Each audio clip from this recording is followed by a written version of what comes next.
Boa tarde, amigos e amigas que nos acompanham aqui pelo canal da Casa do Caminho. É uma satisfação estarmos com você hoje, contando pela primeira vez aqui com a presença da nossa querida Maria Emília. Boa tarde, Maria Emília, bem-vinda à nossa sala virtual. Boa tarde para você novamente, boa tarde a todos os internautas. Um prazer muito grande estar aqui com vocês. Como o Cláudio Amorim falou com a gente alguns dias atrás, boa tarde para você que está aqui agora e boa tarde, ou boa noite, ou bom dia para você que vai assistir em outro momento essa palestra. Deixa eu ver quem foi que chegou É, primeiro aqui hoje. Clóvis Medrado e Rita Medrado estão aqui desde as 2h53, aguardando ansiosamente para lhe ouvir, tá vendo, Maria Emília? que delícia, que coisa boa. Pois é, aí estamos aqui também, quem chegou mais cedo é Edil Moreira, 3h24, Geisa também já está aqui desde cedo, Maria Angélica Machado, Ana Serra, Marivaldo José, boa tarde, Marivaldo, bom vê-lo, Lázaro, deixa eu ver quem mais, Sônia Barreto, Sueli Alexandria, Lau Marques, boa tarde, Lau, boa Páscoa para você também, Rita Barnabé, deixa eu ver quem mais já chegou por aqui. Ui, agora entrou um monte de gente de vez aqui. Jorge Raimundo, Genésio Rodrigues. Boa tarde, Genésio. Genésio sempre companheiro nosso aqui em todas as tardes. Anitta, deixa eu ver, Genivalda, Daniel, Aureolita, Vera Falcão, bem-vindos e bem-vindas. José Gomes, de Dias Dávila, muito bem. Ó, a Maria Emília está lá direto de Guarajuba, então a gente está se interagindo. Eu estou hoje em Vitória da Conquista, então a gente vai nessas redes Poxa, aí de comunicação. Edna Maria, boa tarde para você. Elmira Souza, deixa eu ver quem mais já chegou por aqui. Daniele. É só clicar no link para assistir, Daniele. Regina Santos, Regina Dantas, Alvalice, Maria Lúcia, Haroldo, Pedro Simas, que está nos acompanhando pelo Facebook. Boa tarde, Pedro. Como é que vai esse condomínio espiritual aí? Está em paz? Valdelice Oliveira, Kate Marrone, que está aqui com a gente também. Boa tarde, meu povo lindo. Olha aí, ó. Boa tarde, meu povo lindo. Mandando as hashtags. Haroldo Anjo, Maria, dando boas-vindas a você na nossa casa. Maria Emília, seja bem-vinda.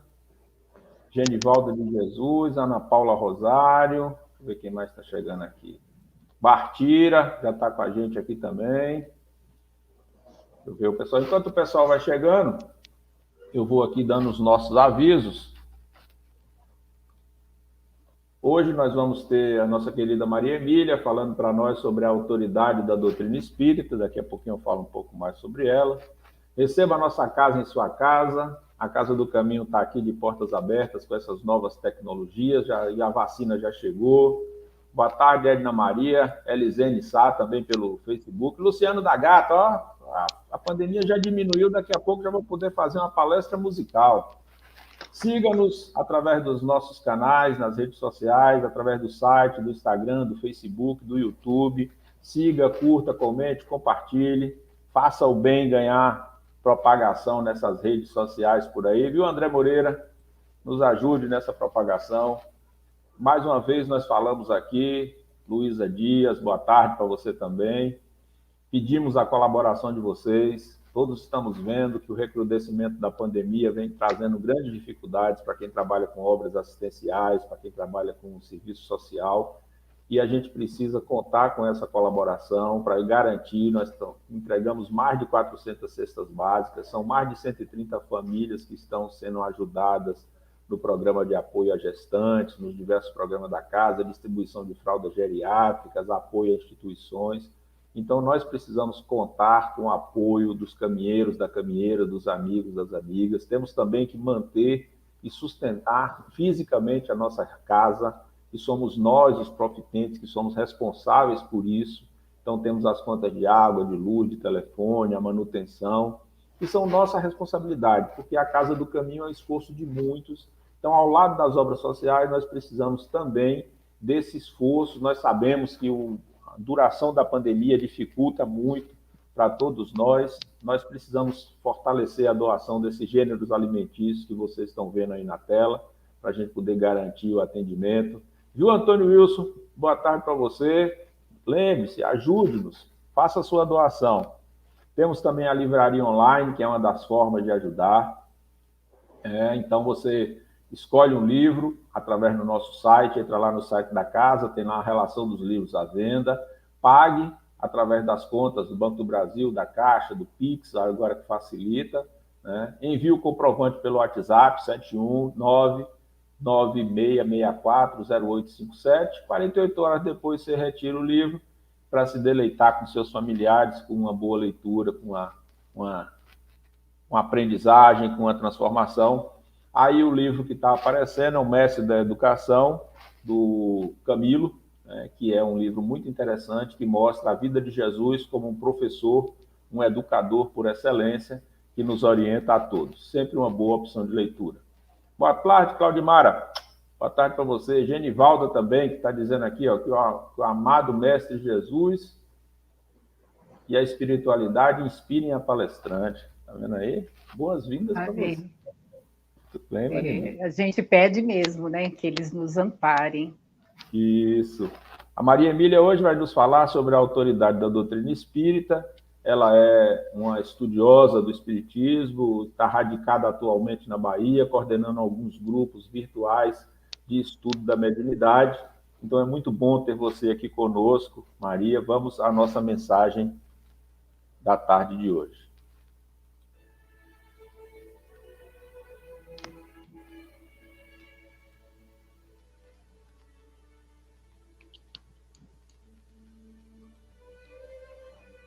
Eleve teu coração em prece, mas evite recitar fórmulas lidas ou decoradas. Que de seu coração partam as palavras espontâneas, como você faz quando conversa com um amigo querido. Prece não é a obrigação que alguém desempenha para ver-se livre de um peso. Ore fervorosamente, mas sentindo as palavras que profere, para que a ligação com as entidades angélicas seja efetiva e real. Faça da oração um hábito indispensável à saúde espiritual. Mensagem do livro Minuto de Sabedoria, do Carlos Torres Pastorinho. Vamos à nossa prece.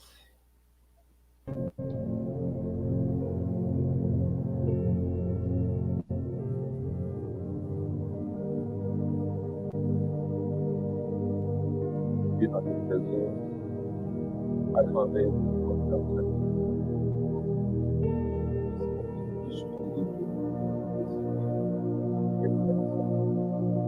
Ilumina a nossa palestrante para que o fruto do seu estudo, da sua pesquisa, da dedicação, somado às luzes que vêm do alto, à força das entidades que vêm, possam auxiliá-la a nos trazer nessa tarde uma mensagem de otimismo, de esperança, de crescimento, de transformação. Aqui reunidos, mestre e amigo, nós nos colocamos à tua disposição, como instrumentos da tua paz, buscando sua misericórdia, seu auxílio, sua paz, para enfrentarmos os desafios que a atual temporada do planeta nos impõe. Une-nos em pensamento único de uma força transformadora, fazendo com que juntos sejamos melhores instrumentos de tua paz. E assim seja.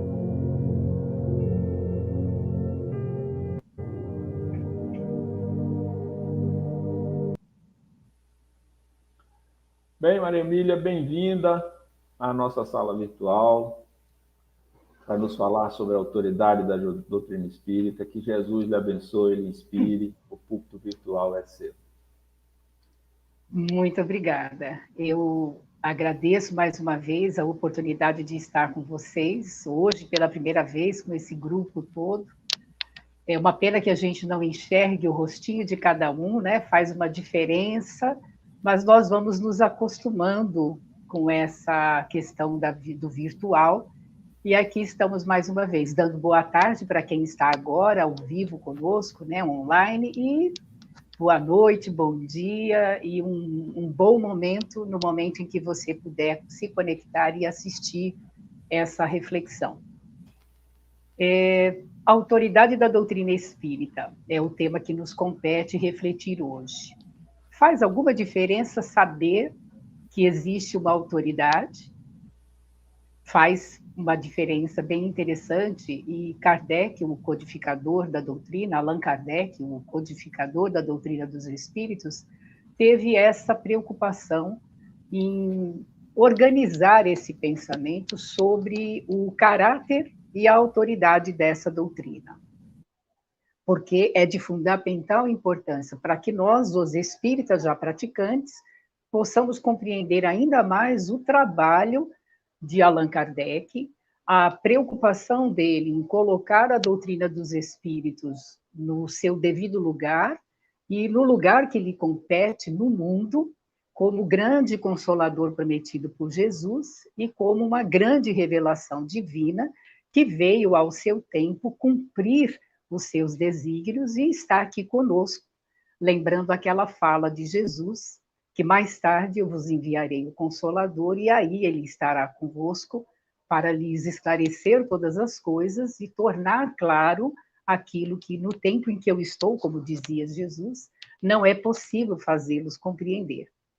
Bom, a doutrina espírita não é uma doutrina qualquer, não é uma religião qualquer, não é apenas mais uma que aparece no cenário terreno, e essa foi a preocupação de Allan Kardec quando escreveu em 3 dos 5 livros que compõem a codificação espírita. Então, em 3 destes livros, Allan Kardec se preocupou em fazer com que nós compreendêssemos a veracidade de tudo aquilo que é postulado na doutrina, dos seus princípios, e o quanto toda esse conjunto de conhecimento e de informações faz parte de uma grande revelação divina que deve permanecer com o homem, e à medida que nós formos evoluindo de geração em geração, continuarmos ampliando essa gama de conhecimentos. Nós percebemos que a verdade, ela vem se revelando ao homem desde quando nós temos notícia do homem no terreno, na face da Terra. Essas revelações divinas, elas são muito bem encontradas nas tradições antigas e nas escrituras sagradas. Para o nosso estudo de hoje, para a compreensão, inclusive, do texto que Allan Kardec coloca no livro A Gênese, intitulado O Caráter da Doutrina Espírita, nós vamos buscar nas escrituras sagradas o nosso grande personagem Moisés, nas escrituras, que tem muito a ver com o conhecimento da divindade aqui para nós do Ocidente. Moisés é um grande colaborador de Deus, quando através da tábua dos 10 mandamentos, recebe esses 10 mandamentos, e ali efetivando naquele povo, naquela nação, a ideia a primeira ideia a respeito de um Deus único. Uma nação inteira na face da terra professando a ideia de um Deus único. Ali se faz, segundo todos os estudos, e principalmente esse estudo aprofundado que Allan Kardec promove ali na introdução, no capítulo 1 da Gênese, nós vemos a importância de uma revelação divina se fazendo ali, através de Moisés, que nos traz esse Deus único, estabelecendo as bases da religião, da religiosidade futura. Aproximadamente 1.500 anos depois, nós temos uma segunda grande revelação divina na figura de Jesus. Jesus que vem ao cenário terreno, recupera a ideia de um Deus único, mas a transforma, tirando a ideia daquele Deus próprio para homens de 1.500 anos antes dele, rudes, homens broncos ainda no comportamento e que exigia um Deus mais duro, mais firme, mais rígido, e Jesus nos apresenta já 1.500 anos depois, numa segunda grande revelação divina, esse Deus Pai, esse Deus amoroso, esse Deus de misericórdia, que oferece ao seu Filho a possibilidade de correção dos seus erros, perdoando os seus erros, mas lhe exigindo também que passasse a assumir a responsabilidade por todas as suas atitudes. Nós lembramos que Jesus, quando perdoa, quando cura, quando está próximo a alguém, logo em seguida ele deixa a seguinte frase: vá, mas não peques mais. Vá, mas não cometa o mesmo erro. E Jesus nos traz esse Deus, já como Pai amoroso, nos exorta a algumas outras questões, revelando a verdade divina, que foi revelada ao homem lá atrás, nas escrituras sagradas de outros povos, porque nós temos escrituras e tradições antigas que datam de 6, 7 mil anos, e que não tínhamos, na época, na face da Terra, uma ciência tão desenvolvida, ou melhor, não tínhamos quase nem ciência. Os homens que faziam ciência muito empírica. E uma das questões muito interessantes da doutrina espírita é que ela é uma doutrina que se fundamenta sobre 3 grandes pilares do conhecimento humano, sobre 3 grandes dimensões. A dimensão científica, que é essa dimensão que estuda os fenômenos, estuda as leis da natureza, as leis do universo. Ela se fundamenta também no pilar da filosofia, que é o amor à sabedoria. A doutrina, o aspecto do ser humano que busca um sentido pela vida, um sentido da vida, um sentido maior, e também observa e estuda a própria existência humana. E se funda também na religião, que é esse aspecto da ligação com o divino, a ligação com o sagrado, essa religação com aquilo que tem de mais nobre em nós e com todas as forças elevadas do universo. A doutrina se fundamenta nessas 3 questões. Quando nós vemos as tradições antigas, nós vemos a filosofia e a religião, mas nós não tínhamos a ciência, porque a ciência ainda não tinha, o homem ainda não tinha conhecimento das coisas, não tinha instrumentos para vasculhar os fenômenos, para desvendar os fenômenos da natureza, mas a lei divina, as leis divinas vão se revelam, como eu falei, para o Ocidente, primeiro com Moisés, Deus único, uma ideia verdadeira na sua essência, porém nos adereços necessários colocados para aquele povo rude, aquilo que não é verdadeiro e real, ele se dissolve com o tempo. Em Jesus, o único Deus, o Deus único permanece, e ali a verdade se revela de uma outra forma, quando Jesus também traz a ideia da vida futura, aquela questão da reencarnação que deixou Nicodemos meio tonto, não conseguiu entender direito.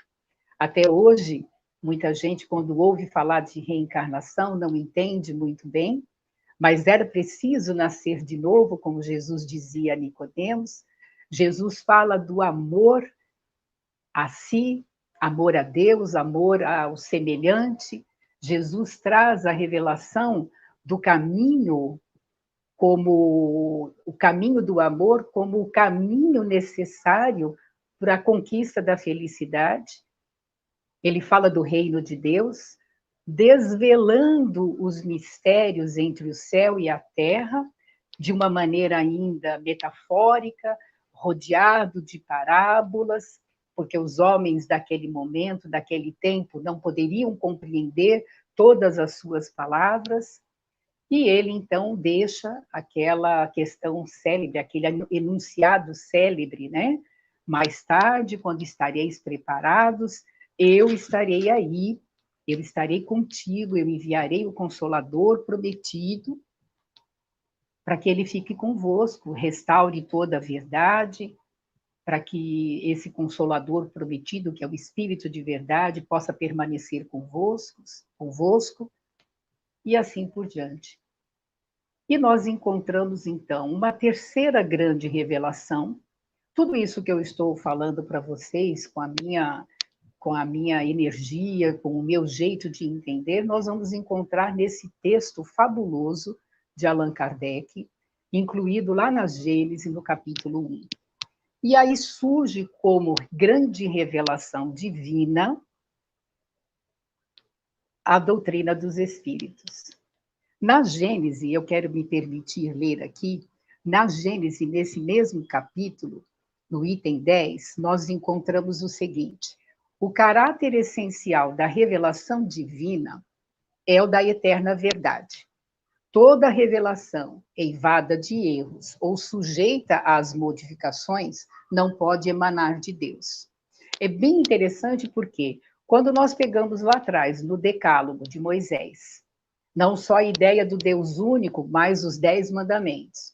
Quando depois nós vemos em Jesus a renovação da ideia de Deus, mas já dissolvendo aquela questão do Deus rude e cruel, porque aquilo é eivado de inverdades, necessário para aquela época, mas não se sustenta na época de Jesus, não se sustenta hoje, e nós vemos Jesus apresentando esse Deus e trazendo o decálogo apenas com 2 mandamentos, que resumem, congrega em si todos aqueles 10 mandamentos da época de Moisés.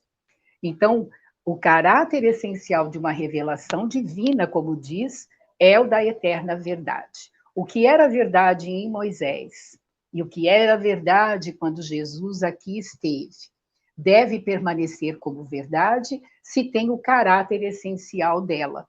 E nós vemos na doutrina dos espíritos essas mesmas verdades sendo corroboradas e ainda por cima ampliadas, justamente porque um caráter da revelação divina é que ela se faça cada vez mais ampla, cada vez mais esclarecida, com o passar de geração em geração. Então, aproximadamente 1.800 anos após a vinda de Jesus, nós temos as vozes do céu, que são as vozes dos espíritos, se manifestando na face terrena e se espalhando por todos os cantos do globo terrestre. Olha que interessante. E aqui existe um caráter que é a grande autoridade da doutrina, se fundamenta, se apoia exatamente nessa questão. Quando na primeira revelação nós tínhamos um único homem, uma única nação, quando na segunda revelação nós também tivemos um único homem e uma única nação, e dali de Jesus a gente já conseguiu ver essa verdade, essa revelação se espalhando, principalmente pelo trabalho de Paulo de Tarso, e se espraiando mesmo, pegando todo o Ocidente, principalmente, né? Só que fica ali concentrado numa única nação, numa única nacionalidade, se espraia aos poucos, se espalha de uma certa maneira, mas a revelação é feita por um homem e é feita numa nacionalidade. Já na doutrina espírita, mantém-se o caráter da revelação da verdade, que retoma a verdade das 2 revelações anteriores, amplifica essas mesmas colocações. Então, quando hoje na doutrina espírita nós encontramos enunciados, esclarecimentos, princípios que corroboram, ampliam a ideia da vida futura, trazendo o passado, o presente e o futuro muito bem traçados, essa questão da imortalidade da alma, a questão da comunicação com os espíritos, o entendimento dos processos obsessivos que nos conduzem a exercitar o perdão com compreensão do perdão a nós próprios, a princípio, porque se nós não nos perdoarmos, nós não soltamos, nós não desligamos os laços que nos ligam aos atos, aos fatos que provocaram o desacordo, a desavença, e nós entendemos que quando esses laços são fortalecidos pelos sentimentos da situação, quando esses laços permanecem no tempo e no espaço, solidificados pelo rancor, pela mágoa, pelo desejo de se vingar, os processos obsessivos se fazem. Então, nós entendemos o perdão com muito mais clareza, podemos compreender a necessidade de nos amar, porque somos espíritos eternos em processo de evolução. Olha como vai ficando bonita essa revelação, que se pauta nas duas primeiras revelações da verdade divina, a partir de um ponto de união entre todas elas, que é Deus. Deus como Pai e Criador.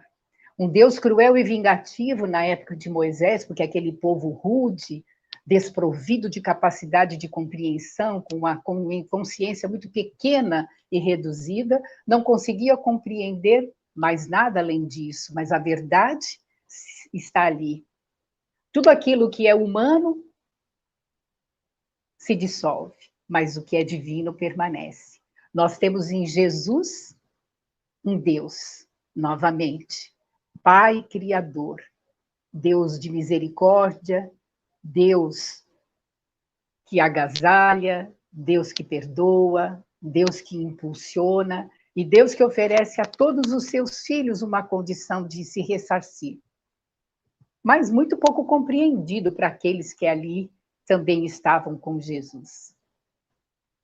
E nós temos a grande revelação acontecendo por volta de 1857, só que muito antes disso, os espíritos, que são as vozes dos espíritos superiores, os homens superiores, aqueles que já viveram na Terra e viveram em outros mundos, sob o comando do Divino Mestre Jesus, que é o nosso governador planetário, no momento certo, na hora certa, em que essa verdade maior precisa ser revelada ao mundo, eles então resolvem, né, se espalhar por todos os cantos.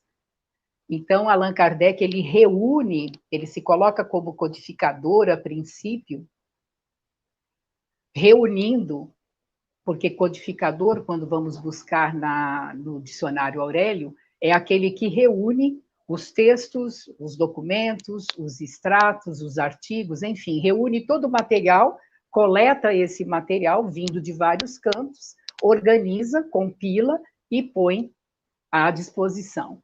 Só que nós vamos percebendo que Allan Kardec ele tem um papel muito mais significativo do que apenas o de codificar. E aí também mora uma das qualidades, uma parte disso que nós chamamos autoridade da doutrina espírita. Porque se por um lado a doutrina espírita ela é de caráter divino, como nós estamos colocando, né? Porque aquela verdade de Moisés, aquela verdade de Jesus e a verdade propagada agora pela doutrina espírita é a mesma. É o mesmo Deus que hoje é causa primeira de todas as coisas, causa primária de tudo, um Deus misericordioso, justo, bom, sábio, infinitamente tudo isso, que nós não conseguimos abarcar o que é esse infinitamente, todas essas qualidades, todos esses atributos. Não temos um outro Deus, é um único Deus. Não existe força maior do que a força divina, porque Ele é o grande criador do universo. Hoje, mais do que nunca, conseguimos entender que forças inferiores, que denominadas satânicas, demoníacas ou o próprio diabo, são criações do próprio mal, são denominações do próprio mal engendrado pela criatura humana, cuja força é da criatura humana e não é de Deus. A força de Deus, é divina. E temos nessa doutrina o que é de revelação divina, que são as vozes dos espíritos que não se calam, que aparecem em todos os cantos. E ela tem um duplo caráter, né? O caráter científico, apoiado no trabalho dos homens. E aí entra a figura maestral de Allan Kardec, como um cientista que desenvolve um método científico para que essa doutrina se coloque no lugar onde ela precisa e merece estar, não na época de Kardec apenas.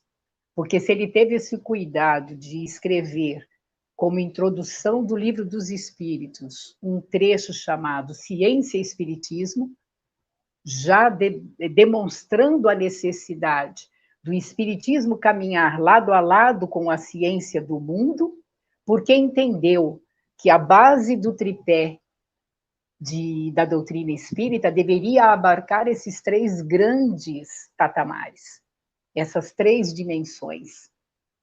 E é muito interessante porque é pelo aspecto científico que nós temos a doutrina espírita, uma doutrina progressiva, que a cada momento que a ciência do mundo, que se debruça sobre a natureza, sobre as suas leis, sobre os fenômenos, para poder entendê-los, qualificá-los, quantificá-los, e dali criar um sistema de entendimento de cada fenômeno e de cada lei, há que chegar o momento, e está muito próximo o momento, da ciência acadêmica entender a ciência espírita, compreendendo a metodologia que esse homem, que esse cientista, Allan Kardec, fez e elaborou. Porque quando nós acompanhamos no texto seguinte, que é o texto inserido no Evangelho segundo o Espiritismo, também na introdução, cujo título é o título da nossa palestra, Autoridade da Doutrina Espírita. Kardec tece inúmeras colocações, fazendo com que cada um de nós compreenda o papel dos espíritos, o papel do homem, fazendo dessa doutrina uma doutrina única, que traz, que recupera tradições antigas, enunciados que foram feitos no Egito, que foram feitos na China, que fazem parte do livro dos Vedas, na Índia, mas que hoje, como grande revelação divina, traz em si todo esse conhecimento e traz ainda a abertura do trabalho do homem constante na face da Terra, corroborando todos aqueles que são os princípios dessa doutrina. Porque Kardec diz que o que não muda na doutrina são os princípios.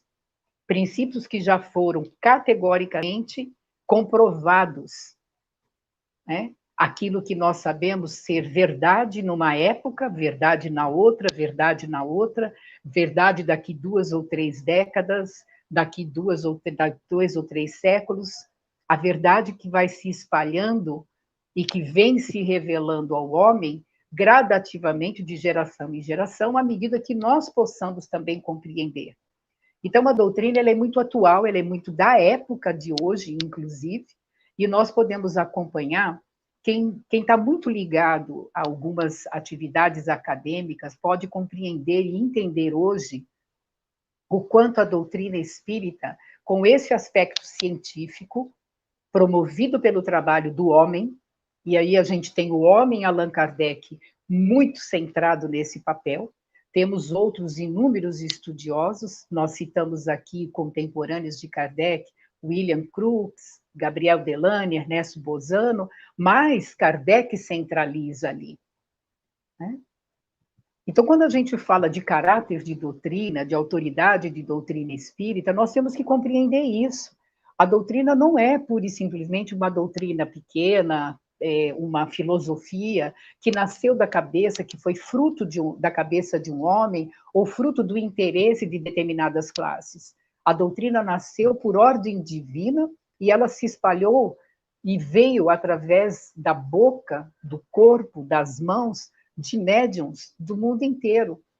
Allan Kardec ele se estabeleceu contato com mais de 1000 centros de pesquisa, e se nós formos falar em centro de pesquisa, 1000 centros de pesquisa, temos que acreditar que no mínimo tinham 1000 médiuns envolvidos, mas alguns núcleos desses de pesquisa, eles tinham mais do que um médium.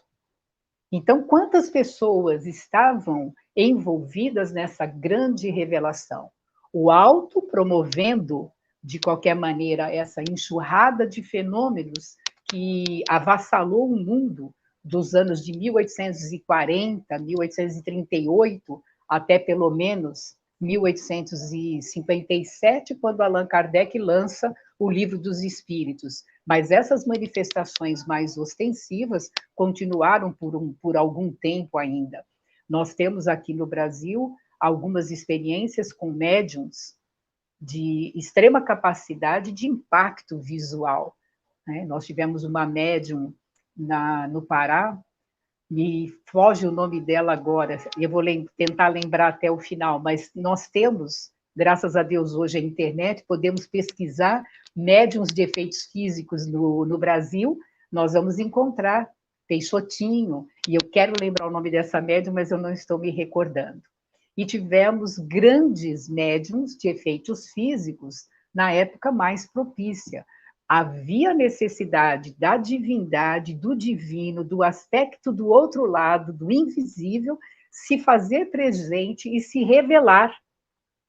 E Kardec, então, compila, reúne e agrega todo o seu conhecimento científico, estabelecendo essa ciência espírita, com metodologia de ciência, não uma ciência que se faz no laboratório, como qualquer ciência que pega um objeto e vai destrinchá-lo num laboratório, mas uma ciência que tem como laboratório a subjetividade humana, porque ele tem o médium como sujeito subjetivo, e a subjetividade espiritual, que é de uma entidade. Mas nem por isso ele deixou de encontrar um método de averiguação, de avaliação, de coordenação disso tudo. E quem estuda profundamente a doutrina e consegue acompanhar o processo evolutivo do próprio método de Allan Kardec, ao longo dos 12 ou 13 anos em que ele leva a Revista Espírita, que era o veículo de comunicação, porque não tinha internet. Se tivesse internet, acredito que Kardec tinha feito um estrondo no mundo, mas através de cartas, esses 1000 núcleos de pesquisa espírita se relacionavam com Allan Kardec e, desta forma, se formata a grande autoridade dessa doutrina, que é a universalidade da informação. Não é mais num único homem, não é uma única nação, não é uma única cor, uma única raça, mas é o globo terrestre todo participando dessa construção por aquele produto que viria através da psicografia de vários médiuns espalhados por todos os cantos do globo. É muito interessante quando a gente se permite ler esses textos.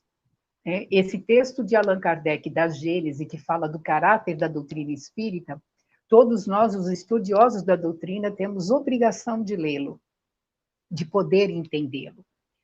E aí, eu gostaria de fazer uma leitura, eu marquei aqui, só um minutinho, eu tinha marcado várias, mas a respeito disso, Kardec, nesse título, nesse artigo que ele coloca na introdução, ele diz o seguinte: não é a opinião de um homem que deverá aliar-se, mas é a voz unânime dos espíritos. Essa é a grande autoridade. Se você não lembrar de nada que eu falei até agora, você lembre só de 2 grandes aspectos. Primeiro, a autoridade da doutrina se faz por essa universalidade de opiniões, essa universalidade de mensagens, a voz unânime dos espíritos, não um homem só, não mais nós do que um outro. Perdão, não é essa parte que eu gostaria Aqui, ó, achei a parte correta, vocês me desculpem, às vezes eu fico ansiosa para passar a mensagem inteira. Deus quis que essa nova revelação chegasse aos homens por uma via muito mais rápida e mais autêntica. Por isso, encarregou os espíritos de irem levá-las de um polo ao outro, manifestando-se por todas as partes, sem dar a ninguém o privilégio exclusivo de ouvir a sua palavra. Um homem pode ser enganado, muito interessante isso. Pode enganar-se a si mesmo, inclusive. Mas isso não ocorreria quando milhões ouvem ou milhões veem a mesma coisa. Isso é uma garantia para um e para todos. Aliás, diz Kardec, a gente pode queimar todos os livros, cortar e jogar fora tudo que se tem, mas nós não conseguimos calar a voz dos espíritos. Então, como eu ia dizendo, se você conseguir lembrar duas coisas dessa palestra, a primeira é que a autoridade da doutrina se fundamenta exatamente sobre essa qualidade, sobre essa condição. Não é um único homem, não é uma única opinião, mas são os espíritos superiores que promovem uma enxurrada de manifestações, e através dessas manifestações, no mundo inteiro, essas mensagens chegam, uma confirmando a outra. Então, existe uma concordância de pensamento, uma concordância de princípios, espalhado por todos os lados. Existe aquela questão da doutrina ser progressiva, por quê? Porque ela não é só dos espíritos. Haveria que ter os homens aqui promovendo uma ciência para que isso tudo junto formasse esse corpo de doutrina, que é filosófico, científico e religioso. Isso é extremamente importante. Hoje a doutrina espírita, ela está sendo buscada pelas ciências do mundo para explicar determinados fenômenos que a própria ciência do mundo ainda não abraça, porque a nossa ciência, depois que se apartou da religião por uma necessidade própria dela, acabou fazendo com que nos tornássemos materialistas demais. Ficou sendo muito materializada e esqueceu-se esse aspecto psíquico. Esqueceu-se e deixou-se de lado para o sobrenatural as questões psíquicas. Kardec, a doutrina dos espíritos, os espíritos trazem os aspectos psíquicos, os fenômenos anímicos, que são os fenômenos da alma, e os fenômenos mediúnicos, que são os fenômenos provocados por inteligências que interferem nessa manifestação. Eles fazem parte da natureza. E a nossa ciência do mundo vai chegar lá. Quero fechar a minha fala com o prefácio do Evangelho segundo o Espiritismo. Vocês me desculpem, mas eu quero lê-lo. Os Espíritos do Senhor, que são as virtudes dos céus, como um imenso exército que se movimenta desde que dele recebeu o comando, espalham-se sobre toda a superfície da terra. Semelhantes a estrelas cadentes, eles vêm iluminar o caminho e abrir os olhos aos cegos. Eu vos digo em verdade, são chegados os tempos em que todas as coisas devem ser restabelecidas no seu sentido verdadeiro para dissipar as trevas, confundir os orgulhosos e glorificar os justos. As grandes vozes do céu ressoam como o som da trombeta e os coros dos anjos se reúnem. Homens, nós vos convidamos ao concerto divino, que vossas mãos tomem a lira, que vossas vozes se unam, e num hino sagrado se estendam e vibrem de uma extremidade à outra do universo. Homens, irmãos a quem amamos, estamos juntos de vós. Amai-vos também uns aos outros, e dizei do fundo do vosso coração, fazendo as vontades do Pai que está no céu. Senhor, Senhor, então podereis entrar no reino de Deus. É bem isso, são chegados os tempos, nós chegamos num outro tempo, de mais verdades se revelarem, corroborando tudo aquilo que a própria doutrina já coloca, amplificando ainda mais o nosso entendimento das questões que ligam os dois lados da vida. Meus amigos, queridos, eu deixo aqui essa reflexão, essa necessidade de lermos com profundidade esses termos de Kardec, esse assunto que fala desta autoridade e deste caráter, tendo a certeza absoluta de que essa doutrina não é apenas mais uma, mas também não tem a preocupação de ser a única religião na face da Terra, porque não era esse e não é esse o objetivo da doutrina. No próprio Livro dos Espíritos existe uma colocação de Allan Kardec que diz que quando os princípios e o que é exalado de conhecimento dentro da doutrina espírita se espalhar por todos os cantos da Terra, nós seremos um povo feliz. Necessariamente nós não temos que ser todos espíritas. Espíritas somos nós que adoramos essa doutrina, nos encontramos aqui. Mas se todos esses postulados estiverem espalhados lá fora, se a mediunidade for vista com a qualidade, com a profundidade, com a clareza que nós já temos dela, lá fora, nós seremos médiums 24 horas, porque estaremos lá fora, colocando em pauta os atributos que nos competem, de amor, de solidariedade, de bondade, e essa doutrina faz isso. Ela coloca a fraternidade, a igualdade, a solidariedade, a caridade num outro patamar, e convida cada um de nós para estar nesse patamar, necessariamente sem abraçar nenhuma bandeira, nenhuma divisa para dizer que somos melhores, porque nós somos todos filhos de Deus, independente daquilo que professamos. O importante é entendermos isso. E essa doutrina tem autoridade suficiente para abrir campos, abrir caminhos para que o homem realmente estabeleça na face da terra o reino de Deus, o reino da felicidade. Muito obrigada. Obrigado, Maria Emília. Ótimas palavras, muito inspirada, muito agradável. Agora eu quero lhe fazer uma pergunta. Quando você estava falando da autoridade, da doutrina, da revelação, eu usei o velho amigo nosso aqui, aliás, só para te lembrar, Ana Prado, a médium de Belém. Ana Prado, verdade, obrigada, Ana Prado. Me falhou, eu queria muito lembrar, mas não lembrei. Mas nessas eras tecnológicas eu fui buscar aqui, que eu me lembrei que eu fiz um trabalho uma vez sobre esses médiums de efeitos físicos no Brasil. Aí fui pesquisar. Mas dentro dessa linha que você trouxe de abordagem, houve um período dos efeitos físicos, houve um período das mesas girantes, houve um período de uma série de mensagens, etc. E nesse tempo atual, como você enxerga a importância do cristianismo e, dentro do cristianismo, a importância da doutrina espírita para atravessarmos esse momento, considerando essa base firme e sustentável que é do ensino dos espíritos que você trouxe para nós?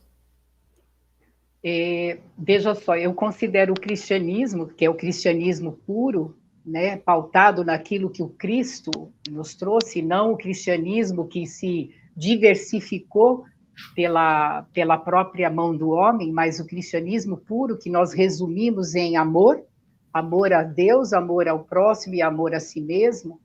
Esse cristianismo, bem como todas as bases que a doutrina espírita nos traz hoje, não só a base da moral, pautada na moral do Cristo, né, que exalta a nossa qualidade humana, porque nós somos seres nobres que deveríamos estar expressando na Terra virtudes, qualidades humanas, e não o contrário.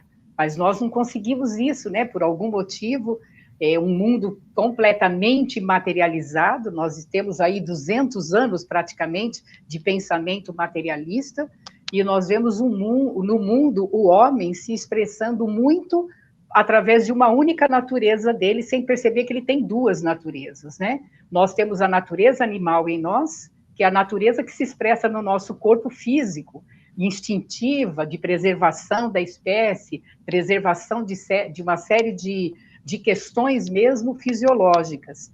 Mas nós não somos isso. Isso é um aspecto nosso, que tem e deve ser dominado pelas qualidades humanas que nós portamos. E, nesse sentido, o cristianismo, que convoca o homem a ser mais do que um animal, mais do que um mero ser que come, bebe, dorme e se satisfaz com os prazeres do aqui e do agora, ele nos convida a exercitar essas qualidades que são intrínsecas nossas, são nossas, estão latentes. Qualidade de bem-estar, de amor, qualidade de ética, qualidade... Qual é o rastro que eu estou deixando no mundo enquanto ser humano? Né? Então, eu vejo o cristianismo, se entendi bem a sua pergunta, cristianismo e doutrina espírita, numa renovação do próprio cristianismo, eu vejo como oportunidade do ser humano encontrar uma plataforma sedimentada mesmo, com veracidade, em assuntos, em temas de extrema importância, para ele se vincular no mundo, podendo expressar essas qualidades mais nobres, porque vale a pena ser honesto. Quando você tem o aspecto da vida futura, das vidas, da pré-existência da alma, da imortalidade dela, vale a pena ser ético, vale a pena ser honesto, vale a pena manter o bem sobre qualquer circunstância. Eu não sei se eu te respondi um pouco ou em parte, mas eu entendo desta forma. Respondeu perfeitamente, ótimo. Continuando aqui, pensando, refletindo em torno da autoridade da doutrina espírita, os estudiosos dizem que quando Jesus chegou à Terra, os judeus estavam, de uma certa forma, esquecidos, abandonados da ideia do verdadeiro fundamento da lei mosaica. O mesmo se diz quando, há 164 anos atrás, surge a doutrina espírita, que os princípios do Cristo, tanto que vai estar colocado no Evangelho como o Consolador prometido, a terceira revelação, não mais personificada em um homem, mas personificada nesse conjunto. E você falou muito bem na sua abordagem que se fossem queimados todos os livros, que se fossem eliminados os indivíduos, os espíritos continuariam trazendo a sua comunicação. Mas nesse século XXI, como é que você observa vamos dizer assim, essa falta de fé, apesar dessas evidências todas colocadas para nós, como reafirmar em nós, espíritas, essa força para nos impulsionar nesse exemplo que você trouxe aí, talvez nessa curva da sociedade, onde a descrença em alguns acaba contaminando outros? Eu acho que a grande palavra, a palavra-chave para mim é contaminação, né?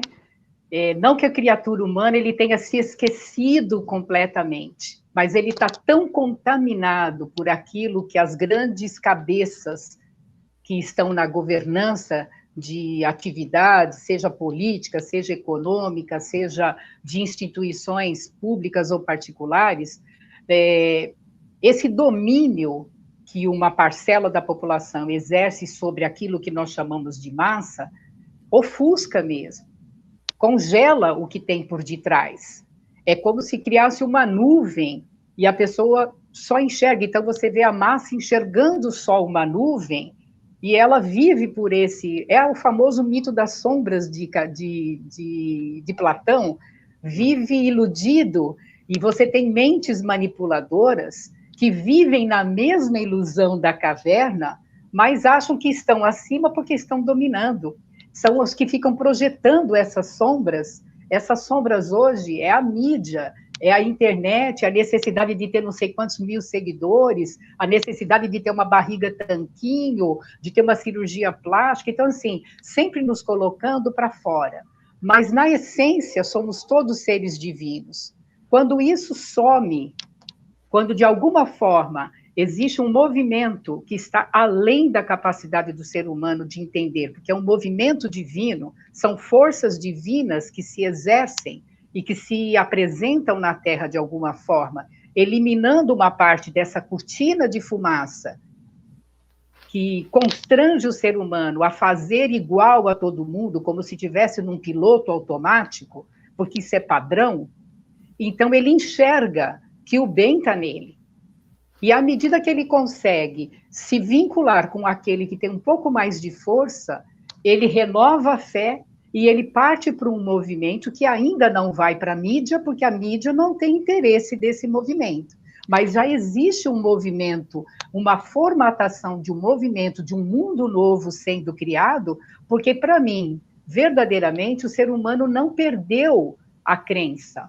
Ele está meio desacreditado nas forças que o governam, do mundo, as forças do mundo. E como nós não temos uma cultura que nos incita a sermos responsáveis, mas dar ao outro a responsabilidade, então nós estamos esperando que apareça um príncipe encantado num cavalo alado e que faça o trabalho que eu tenho que fazer.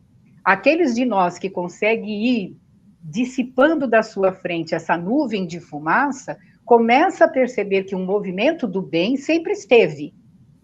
E aí vai se encorpando. Então, hoje eu falo assim, pudéssemos nós ter, no horário nobre da nossa televisão aberta, um documentário recente, é de 2018, acho que é esse documentário, O Novo Capitalismo, sendo divulgado em massa, isso aí fortaleceria o sentimento de fé, que eu tenho certeza, uma boa parte das pessoas tem, maioria de nós tem, porque a fé é inata, basta que fora você encontre elementos. Muitos de nós não encontram elementos fora, porque ainda não tem a consciência desperta para dissipar as sombras que ainda obscurecem a sua visão de mundo e ficam muito aqui nessa visão rasa de mundo. Me fiz compreender? É mais ou menos isso. Mas quando a gente vê o movimento do bem que já está acontecendo, você percebe que quando um faz, uma grande quantidade de pessoas se atrela, se aproxima, se soma e faz. E nós vamos aprendendo que o ser humano é muito forte e ele vai fazer com ou sem o poder político, com ou sem o poder governamental. Ele vai fazer porque ele entende a sua responsabilidade no mundo, forçando, de uma certa forma, os poderes que estão aí a se modificarem de uma forma ou de outra. É dessa forma que eu enxergo os próximos 20 ou 30 anos dessa transformação galopante que nós estamos vivendo no atual momento.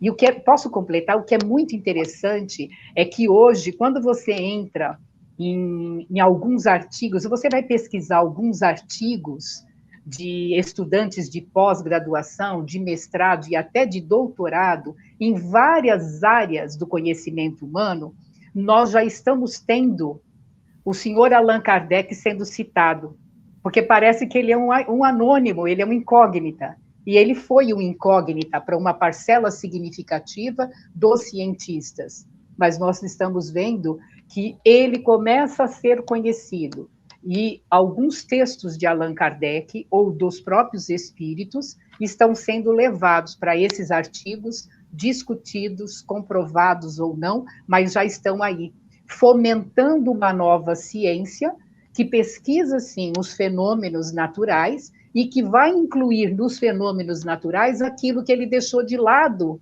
durante muito tempo, porque a ciência colocou o fenômeno anímico, o fenômeno mediúnico, na qualidade de sobrenatural. E ele não é sobrenatural, ele é natural. Então, cabe à ciência pesquisar o fenômeno natural da alma, os fenômenos da alma como fenômenos naturais. Muito bem, muito obrigado. Acho que foi Eu que agradeço. Muito motivadora. Ó, Fátima Oliveira está dizendo, ó, fechou de forma espetacular. Fátima está lá em Petrolina, nos acompanhando. Obrigada, Fátima. Um abraço para você. Um beijo para todas.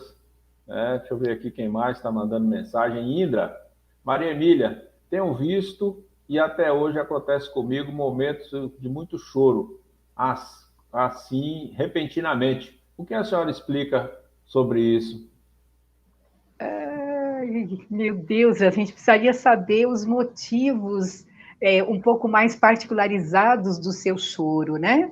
É muito pueril da minha parte responder para você nesse momento. Tem que ter mais elementos seus particulares, subjetivos, para entender tudo isso. Agora, existe, de uma maneira geral, uma comoção maior da criatura humana, porque nós estamos, como população terrena, sendo envolvidos por uma quantidade impressionante de almas elevadas, de espíritos superiores, que estão conosco promovendo a grande transformação física, psicológica, emocional e espiritual de todos nós que somos habitantes do planeta Terra, incluindo os desencarnados. Então, quando nós ficamos mais silenciosos, quando nós podemos fazer um movimento de oração, de prece, de recolhimento, de meditação, é possível que o choro ele venha como extravasar de um monte de energias que temos acumulado. Tá? Não estou dizendo que é o seu caso, mas eu estou dizendo que, a grosso modo, de uma maneira geral, estamos todos nós vivenciando essa situação, ok? Ok, muito obrigado. Então, mais alguns agradecimentos, tema muito bem colocado, Emília, gratidão. Antônio Wilson, gratidão pela excelente palestra. Genivaldo também. Fátima Oliveira, obrigada, mandando beijos para você. Indra, ela Obrigada. respondeu perfeitamente e bateu exatamente com a pergunta dela. Então, vamos Que dando ótimo. aqui. Queremos agradecer a você, Maria Emília, pela sua convivência conosco, pela sua excelente palestra. Mandar um abraço aqui para os nossos amigos internautas. E continuando aqui, nós vamos pedir mais uma vez, curta, comente, compartilhe, faça com que o bem ganhe relevância nas redes sociais. E quero convidar aqui os nossos irmãos passistas pela caridade para o nosso momento do passe. Como a Maria Emília bem colocou em sua palestra, nós precisamos ter essa corrente do bem, esse conjunto de pessoas vibrando na direção do mundo que nós queremos que se construa, que se estruture. Então, quero convidar aos irmãos passistas pela caridade nesse momento e a todos nós que estamos assistindo aqui, e a você, amigo, amiga que está assistindo em momento posterior, para se concentrar, pensar na espiritualidade maior, na luz que vem do alto, para que juntos possamos aurir forças, possamos encontrar a cura para os nossos males físicos, espirituais. Então, vamos ao passe.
Divino amigo Jesus, nós te agradecemos pela oportunidade de estarmos juntos na tarde de hoje.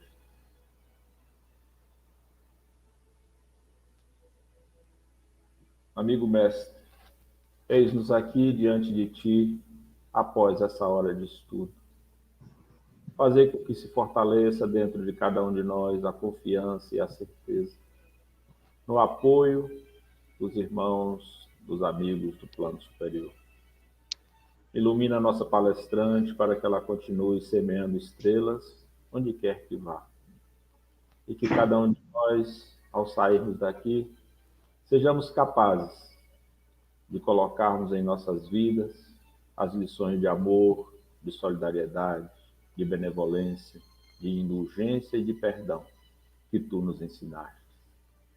Que a partir dessa tarde, amigo mestre, cada um de nós se conscientize ainda mais que somos os seus discípulos, cada um carregando a sua cruz, na direção de um mundo melhor, de uma transformação social e de um aperfeiçoamento dessa nossa humanidade terrena. Que a sua paz permaneça conosco, agora e sempre. Que assim seja. Bem, minha querida Maria Emília, muito obrigado pela sua presença. Boa tarde. Peço a você que pergunte. Pode falar. Eu só quero agradecer imensamente pela oportunidade e um abraço em cada um de vocês que está comigo agora, conosco, né? E aqueles outros que irão nos assistir depois. Mas, assim, agradecimento a Deus e aos amigos espirituais pela força que eles nos oferecem, sempre. Que seja. Eu peço a você que permaneça conosco por alguns segundos enquanto a gente encerra a transmissão. Muita paz. Um beijo para todos e até a próxima terça. Grande beijo.